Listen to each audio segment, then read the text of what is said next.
Hi friends, Green and Red Face like എല്ലാവർക്കും ഒരിക്കൽ കൂടി സ്വാഗതം. ഇന്ന് നമ്മൾ പൊട്ടറ്റോ മസാലയാണ് ചെയ്തു കാണിക്കാൻ പോകുന്നത്. വളരെ എളുപ്പത്തിൽ ചെയ്യാവുന്ന ഒരു പ്രത്യേക രീതിയിൽ ചെയ്യുന്ന മസാലയാണിത്. അപ്പോൾ എല്ലാവരും ഒന്ന് ശ്രദ്ധിച്ചു കണ്ടോളൂ. അതേപോലെ തന്നെ നമ്മുടെ ചോറിന്റെ കൂടെയും പിന്നെ ചപ്പാത്തിയുടെ കൂടെയൊക്കെ കഴിക്കാവുന്ന ഒരു സൈഡ് ഡിഷ് ആണിത്. അപ്പോൾ വീഡിയോ ആദ്യമായിട്ട് കാണുന്നവരൊക്കെ ഉണ്ടെങ്കിൽ എൻ്റെ ചാനൽ ഫസ്റ്റ് ടൈം കാണുന്നവരൊക്കെ ഉണ്ടെങ്കിൽ ഒന്ന് സബ്സ്ക്രൈബ് ചെയ്യാനും മറക്കരുതേ.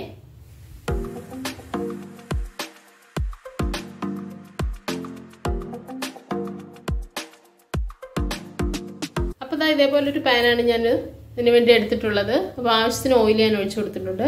പൊട്ടറ്റോ നേരത്തെ തന്നെ പുഴുങ്ങി ഇതേപോലെ കട്ട് ചെയ്തിട്ട് പുഴുങ്ങി വെച്ചിട്ടുണ്ട് കേട്ടോ. ഉപ്പ് ചേർത്താണ് പുഴുങ്ങിയിട്ടുള്ളത്. അപ്പോൾ ഇതിനെ ഞാനൊന്ന് ഫ്രൈ ചെയ്തെടുക്കാൻ പോവുകയാണ്. ഡീപ്പ് ഫ്രൈ ചെയ്യേണ്ട കാര്യമില്ല. അതിനെ ഒന്ന് മൊരിഞ്ഞ് വരാൻ വേണ്ടിയിട്ടാണ് അങ്ങനെ ചെയ്യുന്നത്. സൈഡൊക്കെ കുറച്ച് ക്രിസ്പി ആയി കിട്ടും. അതിന് വേണ്ടിയിട്ടാണ് ഇങ്ങനെ ചെയ്യുന്നത്. നമുക്കൊരു 6-7 മിനിറ്റിൽ ഇതിങ്ങനെ ഒരു ചെറിയ ഒരു ഗോൾഡൻ കളറിൽ നമുക്ക് കിട്ടും.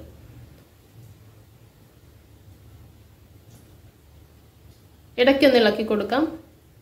അപ്പോൾ എല്ലാ കഷ്ണത്തിലും ഒന്ന് എണ്ണയും എല്ലാം ആവും. അതിന് വേണ്ടിയിട്ടാണ് അങ്ങനെ ചെയ്യുന്നത്.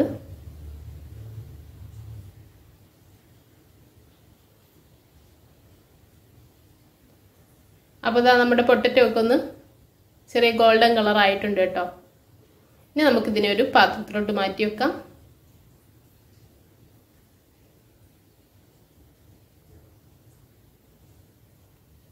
ഞാൻ അതേ പാത്രത്തിൽ തന്നെയാണ് പൊട്ടറ്റോ മസാല ചെയ്യാൻ പോകുന്നത്.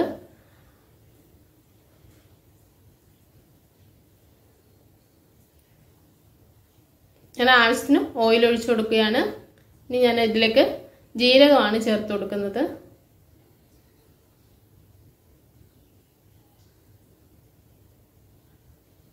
ഇത് കഴിഞ്ഞിട്ട് സവാള ഞാൻ ചെറുതായിട്ട് അരിഞ്ഞു വെച്ചിട്ടുണ്ട്. അതുകൂടി നമുക്ക് ചേർത്ത് കൊടുക്കാം. 2 സവാളയാണ് അരിഞ്ഞു വെച്ചിട്ടുള്ളത്. ചെറുതായിട്ട് ഇതേപോലെ അരിഞ്ഞെടുക്കണം. അതും കൂടെ ചേർത്ത് കൊടുത്തിട്ടുണ്ട്. പിന്നെ കുറച്ച് കറിവേപ്പില. അപ്പം നമ്മുടെ സവാള ഒന്ന് പെട്ടെന്നൊന്ന് വെന്ത് കിട്ടാനായിട്ട് നമുക്ക് അതിലേക്ക് കുറച്ച് ഉപ്പ് കൂടി ചേർത്ത് കൊടുക്കാം.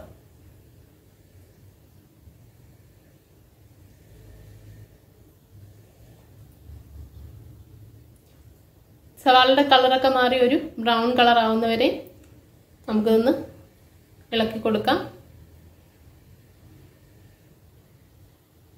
കളറൊക്കെ ഒന്ന് മാറി വന്നിട്ടുണ്ട്. ഞാൻ ഇതിന് ആവശ്യമായിട്ടുള്ള മസാലയെല്ലാം ചേർത്ത് കൊടുക്കുകയാണ്. 1 ടീസ്പൂൺ മല്ലിപ്പൊടി ചേർത്തിട്ടുണ്ട്. പിന്നെ 1/4 ടീസ്പൂൺ മഞ്ഞൾപ്പൊടിയാണ്. 1/2 ടീസ്പൂൺ മുളക് പൊടി. അത് എരി ചേർക്കുന്നത് ഓരോരുത്തരുടെ ഇഷ്ടം അനുസരിച്ച് ചേർക്കാം കേട്ടോ. പിന്നെ 1/2 ടീസ്പൂൺ ഗരം മസാലയുമാണ് ചേർത്തിട്ടുള്ളത്. നമുക്ക് ആ പൊടികളെല്ലാം കൂടെ ഒന്ന് ചൂടാകട്ടെ. അതിനുശേഷം നമ്മൾ ഫ്രൈ ചെയ്ത് വെച്ചിട്ടുള്ള പൊട്ടറ്റോ കൂടി അതിലേക്ക് ചേർത്ത് കൊടുക്കാം.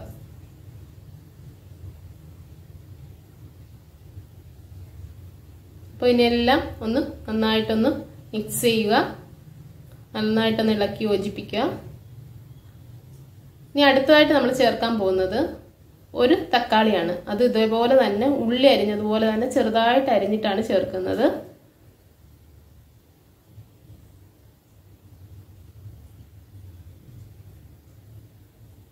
ഈ സമയത്ത് നമുക്ക് ആവശ്യത്തിന് ഉപ്പ് വേണമെങ്കിലും ചേർക്കാം. ഇനി നമുക്കിതിനെ ഒരു പാത്രത്തിൽ അടപ്പ് വെച്ചിട്ട് അടച്ച് വേണം വേവിക്കാൻ.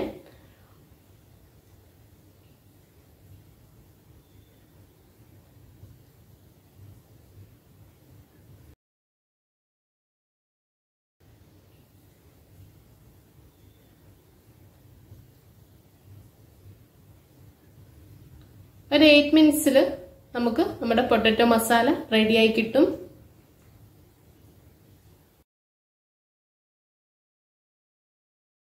അപ്പം ഞാൻ മസാല ഈ പാത്രത്തിലോട്ടൊന്ന് മാറ്റുകയാണ്. അപ്പോൾ എല്ലാവർക്കും ഈ വീഡിയോ ഇഷ്ടമായിട്ടുണ്ടെന്ന് കരുതുന്നു. എല്ലാവരും ഈ വീഡിയോ കണ്ടിട്ട് ഇതേപോലെ ട്രൈ ചെയ്ത് നോക്കുക. അപ്പോൾ ഇതേപോലെ വളരെ ഈസി ആയിട്ടുള്ള ഒരു വീഡിയോ ആയിട്ട് വരുന്നവരെ എല്ലാവർക്കും എൻ്റെ താങ്ക്സ്. ബൈ.